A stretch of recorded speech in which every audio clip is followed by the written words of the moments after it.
Good morning, everyone. We're here for a very important announcement this morning as we begin. I'm Dr. Don Hopkins, Special Advisor now for Guinea eradication here at the Carter Center. Want to welcome our representative of the media, of course, our party here at the head table, the Honorable Minister of Health for South Sudan, Dr. Riek Gai Kok, the Most Honorable Goodwill Guinea Worm Ambassador, Dr. Tebebe Berhan, my colleague, Dr. Galton Biswas, representing the World Health Organization. I also want to note that in the House is the CEO of the Carter Center, Ambassador Marianne Peters.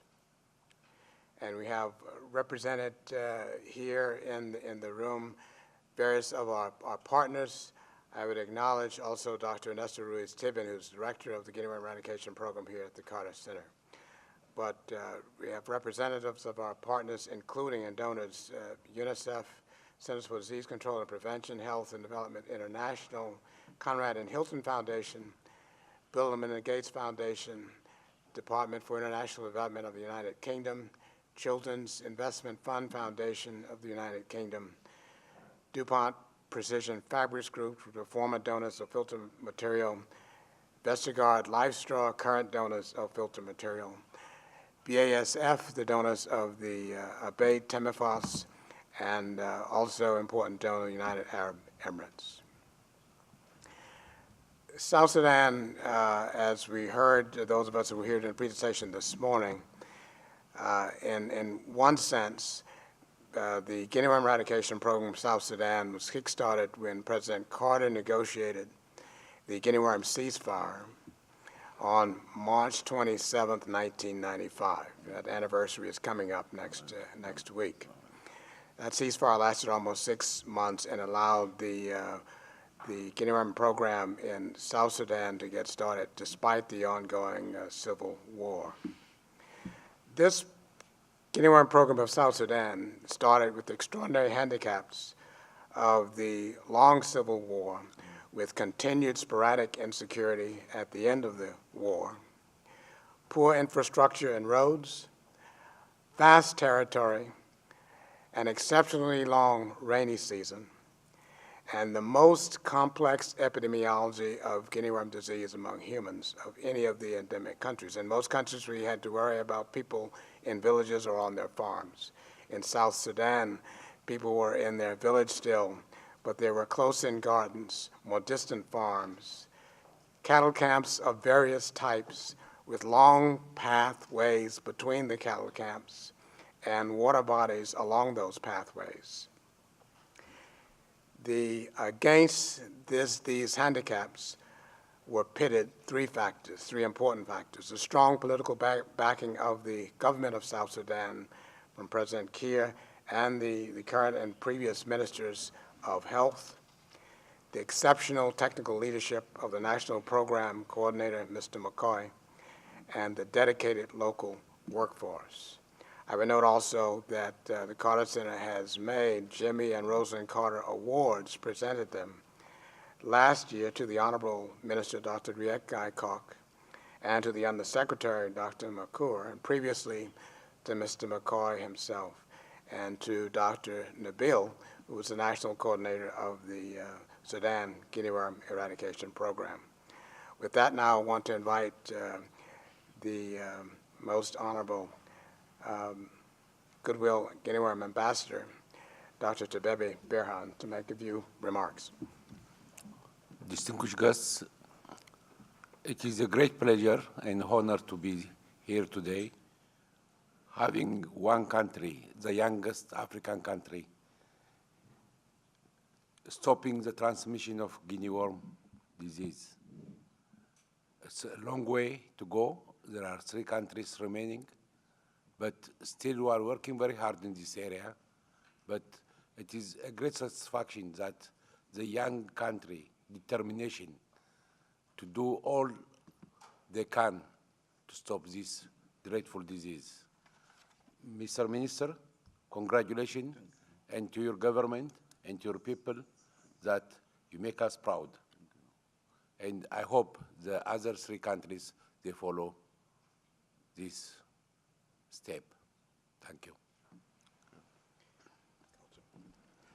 Good morning, everyone. And I believe this is a very historic moment. And some of you have heard it already, and some of you will listen further. I am here representing Dr. Tedros, the Director General of WHO, who wanted to come, but unfortunately couldn't come. But he has sent a video message, which I understand is now available online, and you can view it. Essentially, he has recognized in that video the achievement of the government of South Sudan, and also mentioned things about the importance of neglected tropical diseases and universal health coverage that we have to achieve to reach out to those people who live beyond the end of the road and extend the health services to them. And I think some of the key elements which are very key to this achievement is, one, the political will of the governments themselves. The importance of the partners who have contributed by technical expertise, money and resources, but not the, and finally, the most important are the thousands or hundreds of thousands of health workers in the communities who have made this happen over a period of years. And I think, as was mentioned, that this is a big achievement, but we have still some work to do. And again, this is the first step towards reaching the certification of South Sudan as being free of the disease.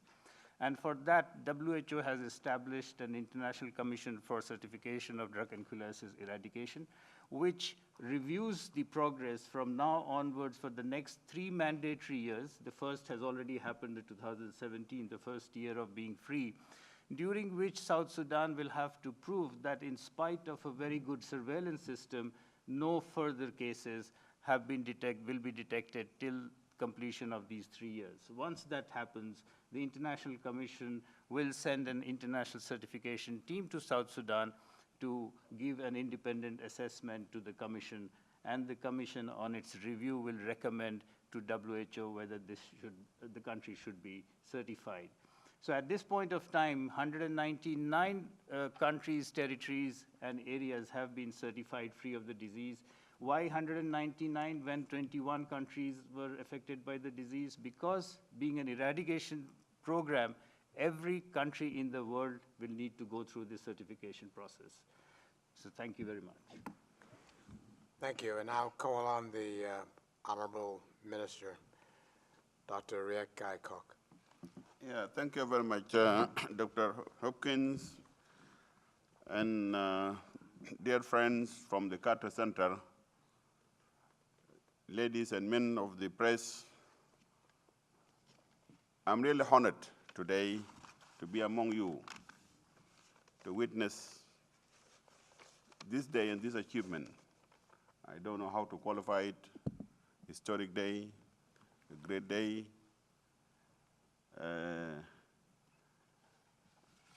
a massive achievement, not for Carter Center and the people of South Sudan alone, but for our common humanity. We have achieved it, we have done it. And all of us should be really very proud of what we have achieved today. Listening to the reports by the Guinea worm coordinator from South Sudan, up to date, we have had about more than 15 months without a single case of Guinea worm. And we are coming to Atlanta to participate in this important gathering to announce to the world that we have disrupted the transmission of Guinea worm in the Republic of South Sudan.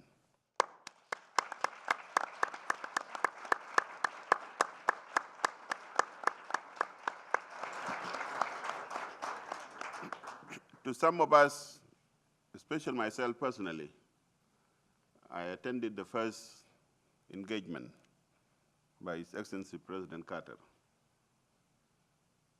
when he was mobilizing the leaders, especially the SPLM, SPLA factions and the government of Sudan, to agree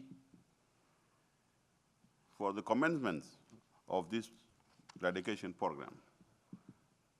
By then, we were not a country. South Sudan was not even a sub-country. We were just people under areas controlled by rebel movement. But given the focus of President Carter and the Carter Center to have people centered program, he mobilized the support of the government of Sudan and the SPLM factions to agree for a ceasefire to eradicate the Guinea worm. I come from an area that is the most endemic area, which is Jongole. And I never thought one time that Jongole will be free of Guinea worm, leave alone South Sudan. But today, the dream has become true. So congratulations, first to President Carter, to the Carter Center, and to the strong partnership that we have built. WHO, UNICEF, government of Sudan, government of South Sudan, officials from the Ministry of Health, communities, and local authorities. This achievement is theirs.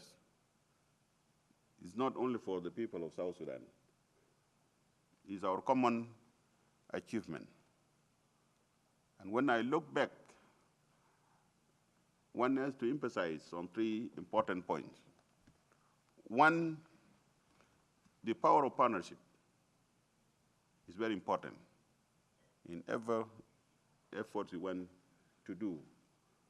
And today, the power of partnership has shown it to us that we can do everything if we do it as partners.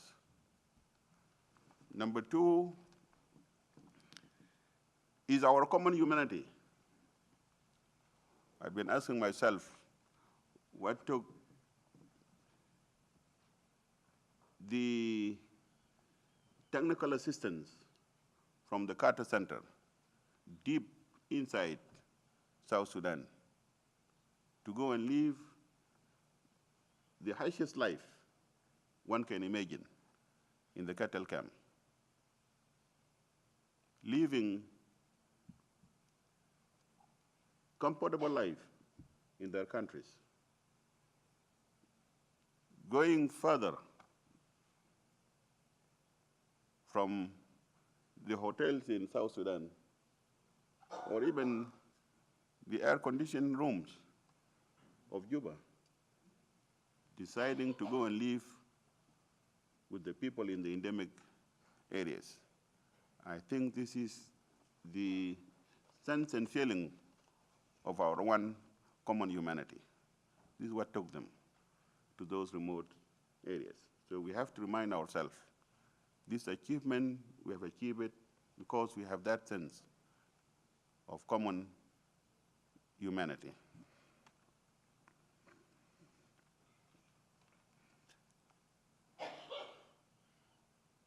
I must confess today that the achievement is great because the difficulties that we are facing as a country, as narrated by Dr. Hopkins, no one would imagine that South Sudan can come out with this result of achieving zero cases. But thanks to the Carter Center for the support, human support, material support, and technical support.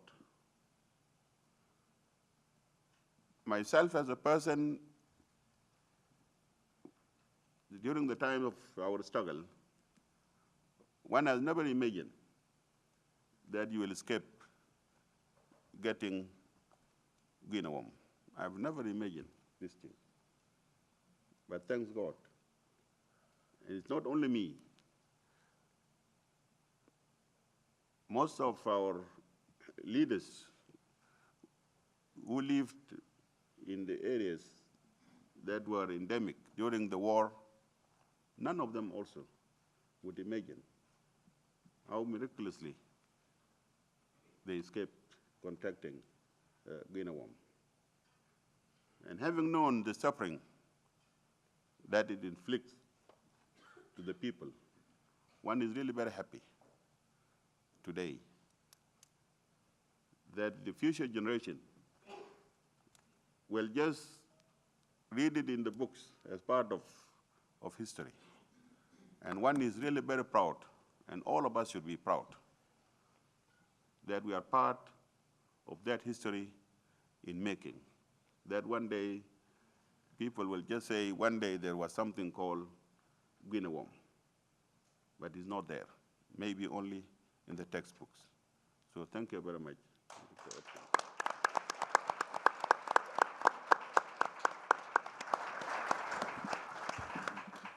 Thank you very much, Mr. Minister. This is indeed a great day for South Sudan, for Africa, and for, in your words, all humanity. Floor is now open for questions from the press.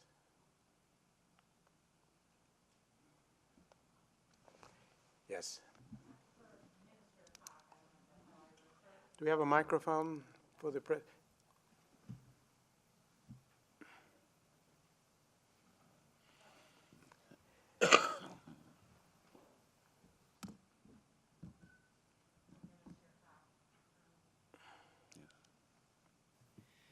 I'm wondering if you can tell us on a personal level what you have observed. What difference does it make in your country not having any cases of South Sudan? Maybe it's on individual levels or changes you've noticed or things that have been able to be accomplished now that people are not dealing with this disease? Yeah, thank you very much. You see, Guinea worm, for some of you who might have not come across a victim of Guinea worm, it happens in our case mainly during July. And July is the time for cultivation by almost 80% of our population. And that is the time the outbreak is realized. And you will get a complete village or community crippled, which means beside the pain that it inflicts on the person, the community will not be productive for that season, which means also after the harvest period, the community will be faced with the threat of hunger. But also when you are a victim of Guinea worm, the pain is really very severe. The pain is really very, very severe. And of course, it's contracted through unclean water in our cases. So you will get the whole family crippled during that period. And so it will be very difficult for the family to support themselves. Even to go and fetch water, whether from that dirty water or even to prepare the meal for the members of the family would be another nightmare, leave alone the pain it causes to the individual. So by having achieved this achievement today, I think we can be happy that we'll have a productive society in South Sudan. Would have restored the dignity of our people, because during that period of the disease, your dignity will not be there, is not there. And to us, as South Sudanese also, would feel we have contributed to the common cause of humanity of our day today, that we have played our part. We have played our part in realizing that dream of eradicating and ridding the world of this debilitating disease called the Guinea worm. So this is also an humble contribution from the people of South Sudan, and always it is our prayers. It is our prayers that we will be happy the day we will receive the certificating South Sudan free of Guinea worm, and it's our prayers that we shall hand it over to President and Mrs. Carter. These are our dreams. Not me, but the entire leadership of our country, from the President to other levels of leadership in South Sudan. And I wish if any of the media houses could really visit South Sudan and reflect on the history of Guinea worm in South Sudan, you will get histories across, from His Excellency the President himself up to any level of our society, because it's a disease that has really debilitated a lot of people, and especially during our struggle, the President was a commander of his forces. His forces were victims of that disease, and himself and the rest of our leadership were surprised like me. How did they escape? But some of them were victims of that disease. I hope I have answered your, yeah. Next question.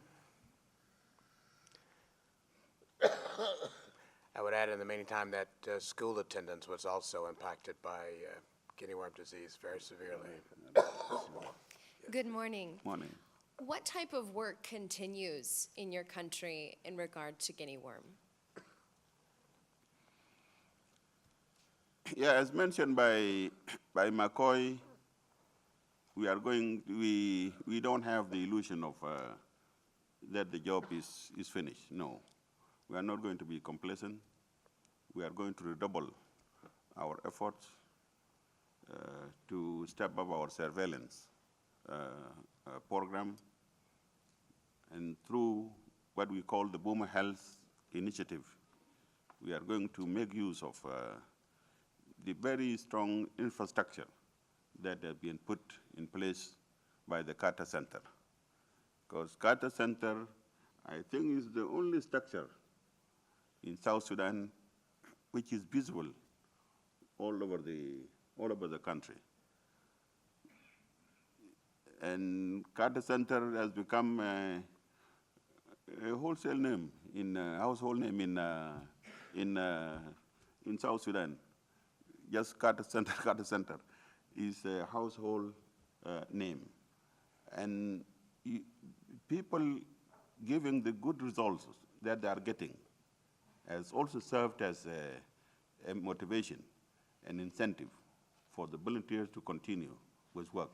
So we are going now to recruit the Guinea worm volunteers into our workforce by recruiting 3 personnel per every boomer in South Sudan. So we are going to start with about 7,200 health workers across the country.